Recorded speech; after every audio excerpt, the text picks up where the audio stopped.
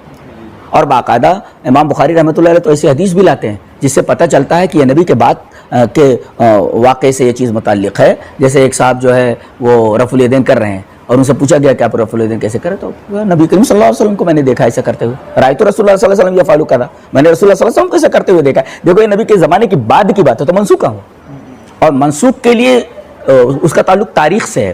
یہ چیز منسوخ ہوئی، یہ چائے میں نے پوری پی، ختم کی، ختم ہونے کا وقت کیا ہے وہ بتایا جائے. یہاں سے یہ منسوخ ہوئی، اس کا ٹائم بتائیے، وقت بتائیے. سب سے پہلے کوئی کہے کہ یہ چیز منسوخ ہے تو منسوخ کا تعلق تاریخ سے ہے. بتائیے کہ جیسے نبی کریم صلی اللہ علیہ وسلم نے فرمایا کہ میں نے پہلے تم کو منع کر دیا تھا کہ تم قبروں کی زیارت نہ کرو، قبرستان میں جانا ہی نہیں تم لوگ. کنت نہیتکم عن زیارت القبور، میں نے تم کو منع کر دیا تھا قبروں کی زیارت سے، قبروں کی زیارت کرنا ہی نہیں، جانا ہی نہیں. لیکن اب میں تمہیں اجازت دیتا ہوں، فزوروا القبور فإنها تذکر الموت. اب تم لوگ قبروں کی زیارت کرو کیونکہ یہ قبریں موت کو یاد دلاتی ہیں. تو اس سے ایک چیز معلوم ہے کہ ایک چیز منسوخ ہو گئی. پہلے نبی نے یہ فرمایا تھا قبروں کی زیارت نہیں کر سکتے، لیکن اب آپ فرما رہے تم لوگ زیارت کرو. دیکھو یہ وقت معلوم ہو گیا کہ یہ ناسخ ہے، یہ ناسخ اور یہ منسوخ ہے. پہلے منع تھا اب یہ ہوا، اور اس کی وجہ بھی بتا دی کہ قبروں کی زیارت کرو. سبب کیا ہونا چاہیے، وجہ کیا ہونی چاہیے، موت یاد آئے. اس سے پتہ چلا قبروں کی زیارت ہے، قبر کی زیارت نہیں ہے. یہاں قبر کی زیارت ہوئی، قبروں کی زیارت کہاں ہو رہی؟ اس سے مزار کا رد ہو گیا نا، مزار کا رد ہوا ڈائریکٹ. جی جی جی جی وہاں یہ دیکھ اللہ یاد نہیں آتا، موت یاد نہیں آتی. ہاں ہاں جا سکتی، لیکن کثرت سے نہیں جانا چاہیے ان کو. اس لیے کہ نبی صلی اللہ علیہ وسلم نے فرمایا لعن اللہ الزوارات، یعنی کثرت سے نہیں جانا چاہیے. ویسے اجازت ہے، عورتیں جا سکتی ہیں. پہلے منسوخ تھا یہ حکم، پہلے جو ہے جائز تھا، بعد میں جو ہے نبی صلی اللہ علیہ وسلم نے اس حکم کو منسوخ کر دیا کہ عورتیں جا سکتی ہیں. ہاں ایسے ٹنڈ گھنڈ نہیں کر سکتے. بہرحال جائز ہے ہمارے یہاں الحمدللہ، وہ تو مسئلہ ہے. آپ نے بتایا کہ بھائی 4 امام برق یہ لوگ مانتے ہیں، جیسے بریلی والے امام ابو حنیفہ کو مانتے ہیں اور یہ اپنے اہل حدیث بھی مانتے ہیں، دیوبند بھی مانتے ہیں. تو اس کے تعلق سے نہیں، میں یہ کہوں گا کہ اسلام میں بتائیں کہ حدیث ہے، آپ بنا بخاری شریف کی حدیث امام بخاری رحمۃ اللہ علیہ، تو وہ تعلق سے کیا بولنا چاہتے ہیں کہ جیسے ان لوگوں نے حدیثیں لایا، جیسے 4 امام ہیں، جیسے 4 کتابیں بھی بڑی بڑی ہیں نا حدیثوں کی، کن نے لکھی ہے؟ نہیں اس میں ایسا ہے کہ 4 ہی کتابیں نہیں ہیں نہیں بہت سی حدیث کی کتاب. اس میں ایسا ہے کہ انہوں نے اپنی طرف سے کچھ نہیں کہا ہے. نہیں اپنی طرف سے نہیں کہا، انہوں نے کیا کہا کہ فلاں نے فلاں سے سنا، فلاں نے فلاں سے سنا، فلاں نے فلاں سے سنا، نبی کریم صلی اللہ علیہ وسلم نے یہ کیا. جی تمام جو یہ محدث ہیں اس طریقے کی حدیثیں لا کر کے ہمارے سامنے رکھ دیتے ہیں. ایسا تو ہم کو حدیث کے اوپر عمل کرنا ہے، ہمیں ان کی بات تھوڑی ماننی ہے. ہم ان کی بات نہیں مانتے. امام بخاری کی بات نہیں مانتے ہم. ہاں امام بخاری کی بات نہیں مانتے ہم. اسی وجہ سے انہوں نے کوئی تعلیقاً ذکر کیا ہے کوئی بات تو ہم نہیں مانتے, اس لیے کہ اس کے اندر سند نہیں ہے. سند کے ساتھ جو چیز پیش کر دی گئی ہے ہم اس کو مانتے ہیں. جس کی دلیل ہو. ہاں جس طرح نہیں حدیث تو ان کے ذریعے پہنچی نا. کن کے ذریعے؟ یہ جو امام سوال کی وضاحت نہیں میں کہتا ہوں کہ کہ نہیں ان کے ذریعے حدیث نہیں پہنچی. جی جی کس کے ذریعے پہنچی؟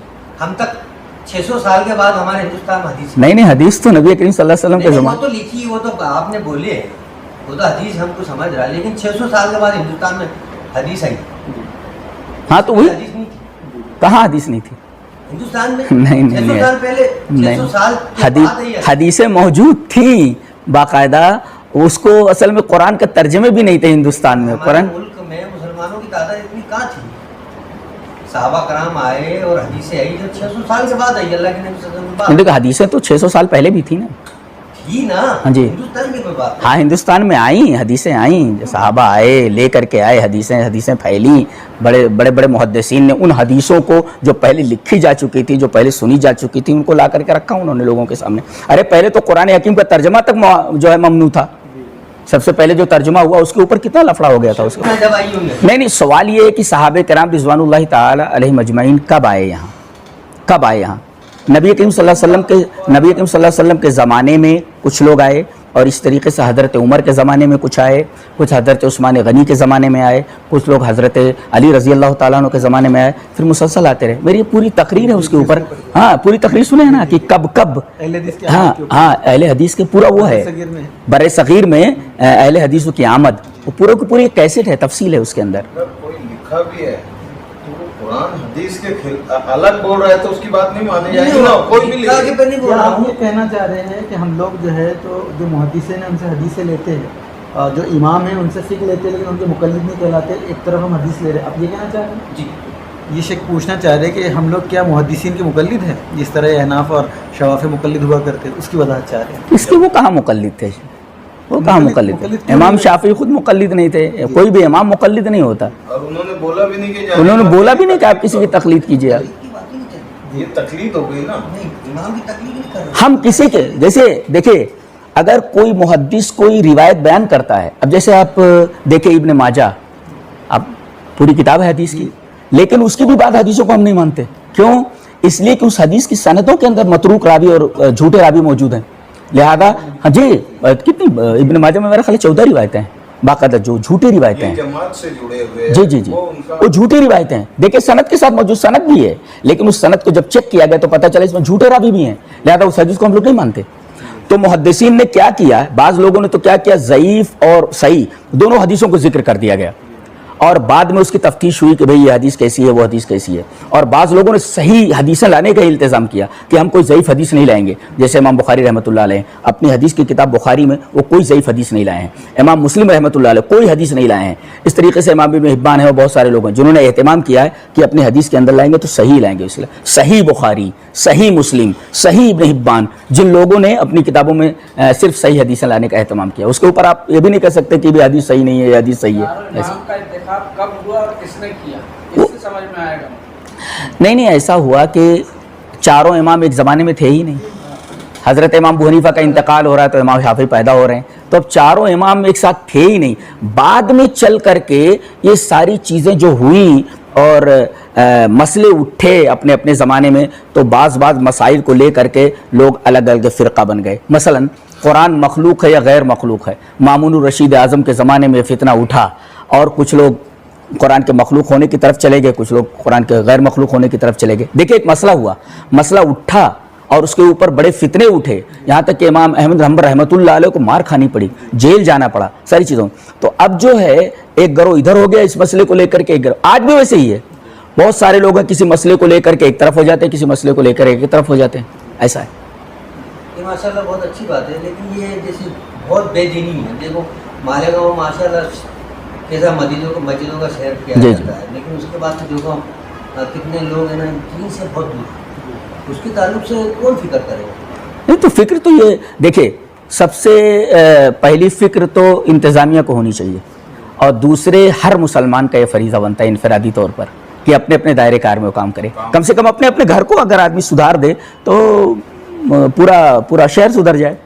دیکھتے ہیں ہم کہ بھائی لوگ بازاروں میں جا کے بیٹھے رہتے ہیں لیکن مسجد کو آواز نہیں کرتے. دیکھیے قرآن حکیم میں تبلیغ کا انداز بھی بتایا نا کہ تبلیغ کیسے کی جائے. پہلے کہا یا ایھا الذین آمنوا قوا انفسکم، اپنے آپ کو دیکھو.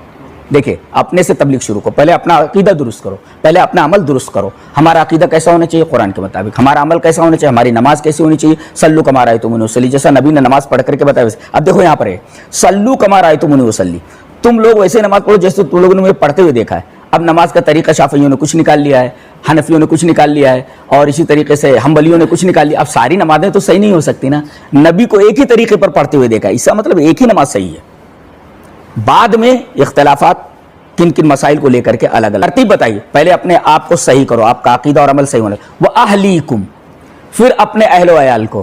دیکھیں یہ ترتیب ہے. یہ اب اپنی اصلاح کی ہی نہیں اور آپ جگہ جگہ جا رہے ہیں اصلاح کرنے کے لیے. یا ایھا الذین آمنوا قوا انفسکم، پھر اس کے بعد اہلیکم، اپنے گھر والوں کو. بیٹا نمازی نہیں ہے، بیٹی نمازی نہیں ہے، عورت نمازی نہیں ہے، اور جو دوسرا اسٹیپ ہے وہ ہم نے آپ ملحوظ نہیں رکھا. اچھا تیسرا اسٹیپ وانذر عشیرتک الاقربین، آپ کے جو اقربا ہیں، جو رشتہ دار ہیں، ان کے درمیان آپ تبلیغ کیجئے. تو اپنے آپ کو، اپنے اہل و عیال کو، اپنے اعزاء اور اقارب کو. پھر اس کے بعد اپنے گاؤں کو، اپنے گاؤں کو، گاؤں قرآن کریم لِتُنذِرَ أُمَّ الْقُرَىٰ وَمَنْ حَوْلَهَا. اب جو ہے ام القرى ہے یعنی اپنا گاؤں ہے، پورے گاؤں میں آپ تبلیغ کیجئے. دائرہ کار کو بڑھا دیا آپ نے. پھر اس کے بعد گاؤں سے جب نکلے تو ومن حولہا، گاؤں کے اطراف میں جہاں تک آپ کا دائرہ کار ہے وہاں جا جا کر کے آپ تبلیغ کیجئے. اس کے بعد کافۃ للناس، آپ پوری دنیا میں جا کر کے وہ کریں. آپ افریقہ جائیں، آپ نیپال جائیں، آپ کہاں جانا ہے وہ ترتیب آپ کو بتا دیجیے. لیکن ترتیب الٹی ہو گئی ہے نا. اپنے آپ کی اصلاح نہیں ہے، اپنے گھر والوں کی اصلاح نہیں ہے، اقربا اور اعزاء کے رشتہ داروں کی اصلاح نہیں ہے، اپنے گاؤں کی اصلاح نہیں ہے، اطراف اور اکناف اور جوانب جو ہے گاؤں کے وہاں جو ہے اصلاح نہیں ہے، اور آپ یہاں سے دوسرے ملک میں چلے جا رہے ہیں. تو ترتیب ملحوظ نہیں رکھی گئی. وہاں والے یہاں آ رہے ہیں. جیسے آپ نے بولا کہ بھائی اپنی اصلاح کر کے دوسروں کی اصلاح کرو. جی تو ایسا ضروری نہیں ہے کہ بھائی وہ ہم اس کو نہیں بول رہے. جی گھر والوں کو نہیں بول رہے کہ بھائی نماز پڑھو بھائی. جی اگر وہ نہیں پڑھتے تو اس میں ہماری تو اصلاح ہو رہی ہے، جی. ان کی نہیں اصلاح ہو رہی. لیکن آپ یہ کہیں گے نا کہ آپ کا کام ہے صرف کہنا، ہاں اور جس حد تک آپ کہہ سکتے ہیں کہ اس طرف سے ایسا ریئیکشن نہ ہو جس کی وجہ سے فتنہ پھیلے، تو آپ اس حد تک مکلف ہیں. ھذا بلاغ للناس، آپ کا کام پہنچا دینا ہے بس. یا ایھا رسول بلغ، آپ کا کام پہنچا دینا ہے. حضرت نوح نے پہنچایا، بیٹا نہیں مانا، ڈوب گیا، اور ایسے آپ نے لیکن پہنچایا. تو لا یضرکم من ضل اذا ہدیتم، آپ کو کوئی ضرر نہیں پہنچے گا جب آپ ہدایت یاب ہیں. تو بالکل صحیح کہہ رہے ہیں آپ، بالکل صحیح ہو. جو گھر کا بڑا ہوتا ہے وہ تو اس کے اوپر ذمہ داری آتی ہے نا. کل اللہ تو دیکھیں ذمہ داری کا مطلب کیا ہے؟ ذمہ داری ایک حد تک نبھائے گا. جیسے ان کے اوپر زبردستی نہیں کر سکتا. وہ زبردستی کا مطلب یہ ہے کہ کوئی ایسا ریئیکشن ہو، جو گھر سے نکال دیا آپ نے، اور عورت نماز نہیں پڑھی، اس کو طلاق آپ نے دے دیا. یہ ساری چیزیں سے ایک حد تک ہے. بلاغ ہے، آپ پہنچا دیجئے آپ اندر. اب وہ سامنے والا مانے یا نہ مانے وہ آپ کا کام، لیکن کہاں آپ پہنچا دیجئے. آپ کو پہنچانا ہے. جیسے نوح علیہ السلام نے تمام انبیاء کرام، بعض انبیاء ایک نہیں مانا. قیامت کے میدان میں ایک نبی ایسا کھڑا رہے گا تنہا، اس کا کوئی امتی ہی نہیں ہے، تنہا کھڑا ہے. اللہ، مجھے نبی کی یاد آتی ہے تو میں رو پڑتا ہوں کہ ایک نبی یہ بھیجا گیا، اس میں ایک آدمی ہی مان نہیں لایا، تنہا میدان حشر میں کھڑا ہوا ہے، تو کوئی آدمی ہی مان نہیں لایا، تنہا کھڑا ہوا ہے. تو کیا اس نے اپنا حق نہیں ادا کیا؟ پہنچا دیا اس نے. یہ دور حضرت یہ ہے کہ جیسے امت بے دینی پہ آ جائے جی تو اپنا کیا فرض بنتا ہے؟ امت بے دینی بے دینی پہ سب سے زیادہ بے دینی. تو آپ نہیں، وہی میں نے کہا نا کہ ہمارا کیا فرض ہے؟ آپ کوشش کریں نا، آپ کوشش کریں کس حد تک آپ کو کوشش کرنا ہے. اللہ کے رسول نے کہا ترکت فیکم امرین، لا یکلف اللہ نفسا الا وسعہا. اللہ آپ کو اتنا ہی مکلف بناتا ہے جس کی طاقت آپ کے پاس ہے. آپ بے دینی کو دیکھ رہے ہیں. اب بے دینی کا بعد اگر آپ کو طاقت ہے تو ہاتھ سے، طاقت نہیں ہے تو زبان سے، اور اگر نہیں تو کم سے کم دل میں اس کو برا سمجھے. اور دل میں برا سمجھنے کا مطلب یہ ہے کہ آپ ان لوگوں سے کنارہ کش ہو جائیں. شیخ پہلے توحید کی دعوت دینا ضروری ہے نماز کی؟ توحید کی دعوت دینا ضروری ہے. اس لیے کہ انبیاء کرام کو دیکھیں 13 سال تک خود نبی نے ہمارے توحید کی دعوت دی. نماز بعد میں فرض ہوئی. لیکن یہاں ایسا ہے کہ توحید کی دعوت دینے کے ساتھ ساتھ نماز چونکہ اس کا ایک مظہر ہے، اولین مظہر ہے، لہذا نماز کی طرف لایا جائے اس کو، چاہے وہ غلط سلط ہی پڑھے، چاہے لوگوں کو دیکھ کر ہی پڑھے، گرتا پڑتا رہے، لیکن عقیدے کے ساتھ ساتھ اس کی تعلیم دی جائے. بنیاد تو عقیدہ ہی ہے، اس لیے کہ وہ بیس ہے، وہ بنیاد ہے، وہ جس پر پوری اسلام کی عمارت کھڑی ہوتی ہے. جیسے اللہ کے نبی صلی اللہ علیہ وسلم نے بتایا کہ بہت فرقے ہوں گے، تو فرقے تو ہوں گے نا.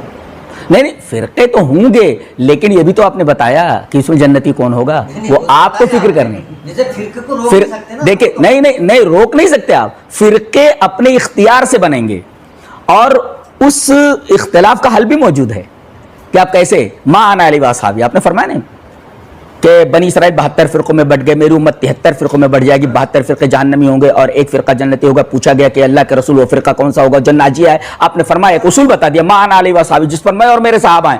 میں اور میرے صحابہ, میں یہ کہتا ہوں کہ نبی کے زمانے میں کیا چیزیں تھیں, ایک قرآن ایک حدیث, صرف وہی چیز پکڑ لیجیے. کچھ تھا ہی نہیں, آپ اس طرف جائیے ہی نہیں. آپ کو صرف یہ کہنا ہے مولوی سے کہ قرآن ہے اس معاملے میں, حدیث ہے اس معاملے میں, یہی دونوں چیزیں نبی چھوڑ کر گئے ہیں, اسی پر صحابہ تھے اور اسی پر جو خود رسول اللہ صلی اللہ علیہ وسلم تھے.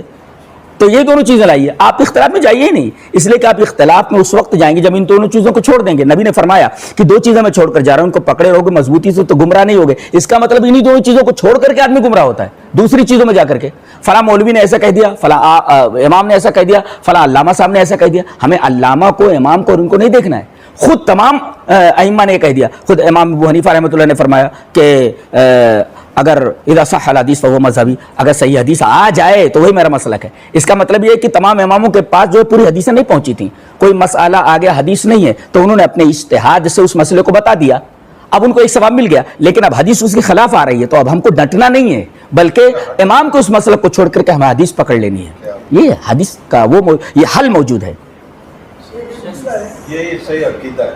مسئلہ ہے کہ عید الاضحیٰ بھی آ رہی ہے, تو وہ جو قربانی کا معاملہ ہے, جیسے ہمارا ہندوستان میں یہاں پر بڑے جانور کو بینڈ کر دیا گیا, تو لوگ یہ بھینس وغیرہ کا ذبح کر رہے ہیں, تو کیا یہ جائز ہے؟ میں یہ کہتا ہوں کہ قربانی تو گھوڑے کی بھی جائے, تو آپ اگر چیز نہ ملے تو گھوڑے کی قربانی کریں گے نہیں نا. بہیمۃ الانعام 8 چیزوں میں منحصر ہے, اونٹ اونٹنی, بیل گائے اور میڈھا میڈھی اور بکرا بکری, اور 8 ہو گئے.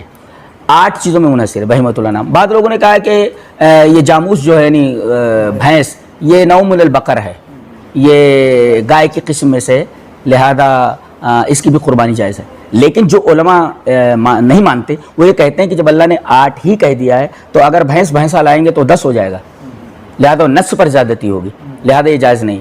اور دوسرے یہ کہ الٹرنیٹیو اس کا موجود ہے, مثلا اگر گائے کی قربانی یا اس کی قربانی, بیل کی قربانی نہیں ہو سکتی تو الٹرنیٹیو اونٹ لے آئیے. حکومت کہاں کہتی ہے اونٹ کی قربانی نہیں کہہ سکتے, حکومت کہتے ہیں آپ بکری کی قربانی کر لیجئے, آپ میڈھی کی قربانی کر لیجئے, دیگر چیزیں ہیں ان کی قربانی آپ کر لیجئے جن کا بہیمۃ الانعام سے تعلق ہے, جو بہیمۃ الانعام کے دائرے میں آتے ہیں. جہاں تک مسئلہ ہے کہ بھئی بھینس کی قربانی کے جواز کا, اس میں بھی علماء مختلف ہوں گے. خود اہل حدیث میں اس میں مختلف ہیں. بعض اہل حدیث مانتے ہیں, باقاعدہ عنایت اللہ ایک صاحب ہیں سنابلی, انہوں نے باقاعدہ کتاب لکھ دی ہے کہ بھینس کی قربانی جائز ہے. بعض علماء نہیں مانتے اس کو, اس لیے کہ وہ کہتے ہیں یہ 10 ہو جاتے ہیں 8 کے علاوہ. اور دوسرے یہ عقلی دلیل بھی دیتے ہیں کہ بھینس میں اور گائے میں بنیادی فرق ہے, فطرت کے اعتبار سے بھی, دودھ کے اعتبار سے بھی. اور فطرت کے اعتبار سے کیا ہے, ایک پانی سے بھاگتی ہے, ایک پانی کے اندر جو ہے بیٹھی رہتی ہو. بھینس کو دیکھیے آپ, ایک کا دودھ پتلا ہوتا ہے, ایک کا گاڑھا ہوتا ہے, دونوں کے گوشت کے درمیان فرق ہے. تو وہ کہتے ہیں کہ ہم نہیں مانتے اس کو, فطری طور پر بھی یہ درست نہیں ہے کہ اسی کی قسم میں سے اور یہ 8 کے بجائے 10 ہو جا رہے, اس وجہ سے ہم نہیں مانتے. اور جو کہتے ہیں ان کے پاس بھی کچھ دلائل ہیں ایسا. بہرحال اس میں بھی اختلاف ہے, حدیثوں میں بھی اختلاف ہے اس بارے میں. بعض لوگ جائز قرار, جی میں نہیں مانتا اس کو, جی نہیں, میرے یہاں بھینس کی قربانی جائز نہیں. بعض لوگ کہتے ہیں کہ ایک مشت رکھنا وہ واجب ہے, ضروری ہے, اس کے بعد آپ کاٹ سکتے ہیں. بعض لوگوں نے اس حدیث کو ضعیف کہا ہے, غالباً ابو داؤد کی روایت ہے کہ ایک مشت جو ہے یہ واجب ہے, ضروری ہے. اور بعض لوگ ایک مشت سے زائد کاٹنے کے وہ قائل ہیں, اور جس میں علامہ البانی رحمۃ اللہ علیہ کے بارے میں بھی کہا جاتا ہے کہ وہ کاٹنے کے قائل تھے. اچھا, بعض لوگ یہ دلیل دیتے ہیں کہ بھئی جو لوگ اس روایت کے راوی ہیں داڑھی بڑھانے کے تعلق سے, وہ ابو ہریرہ اور حضرت ابن عمر ہے, اور دونوں کاٹتے تھے. بعض لوگ کہتے ہیں اس کا تعلق حج سے ہے, تو وہ کہتے ہیں کہ کوئی چیز غیر حج میں اگر ناجائز ہو تو حج میں وہ چیز جائز تھوڑی ہو جائے گی.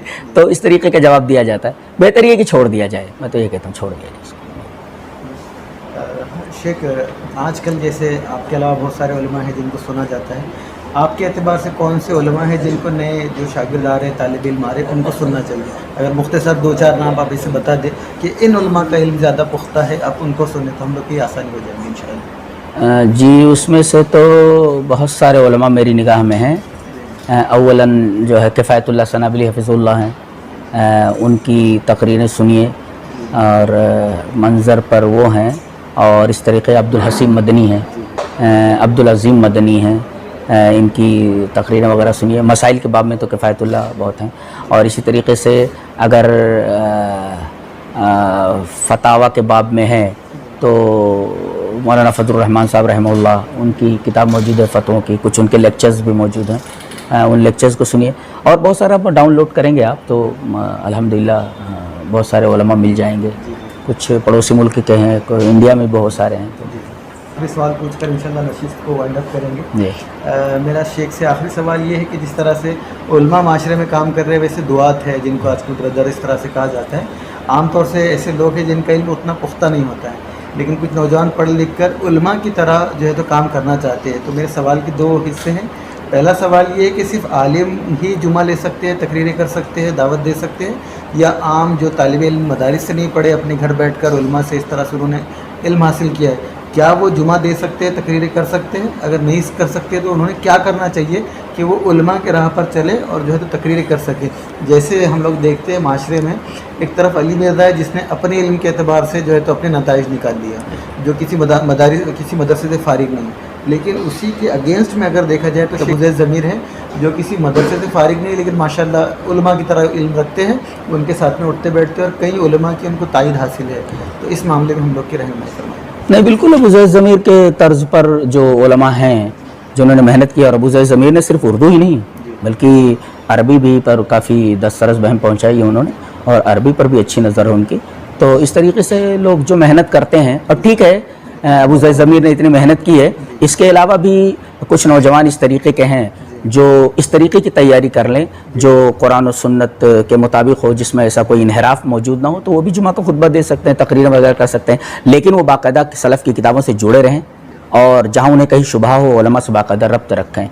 ہاں، بعض لوگ جو ہے علماء سے ربط نہ رکھتے ہوئے جو ہے اس طریقے کی چیزیں کرتے ہیں، ہم ان بردرس کا کنڈم کرتے ہیں، اور جو ہے ان کے بارے میں ہمیں کہتے ہیں کہ اس طریقے کی تقریر وغیرہ نہ کریں اور اجتناب کریں تمام چیزوں سے. میں آخر میں سامعین کا اور سب سے زیادہ شیخ کا شکریہ ادا کرتا ہوں پھر سے کہ انہوں نے اتنے بزی شیڈول میں ہم لوگ کو ٹائم دیا. میں اللہ سے دعا کرتا ہوں کہ اللہ ان کے علم میں، عمر میں، مال میں، اولاد میں برکت دے. اسی کے اعتبار سے سامعین آج دیجیے اجازت. اس کے بعد انشاءاللہ اگلی نشست میں ملتے ہیں کسی ایک اور عالم کے ساتھ. تب تک میری اور میری پوری ٹیم کو دیجیے اجازت. السلام علیکم ورحمۃ اللہ وبرکاتہ. وعلیکم السلام ورحمۃ اللہ وبرکاتہ.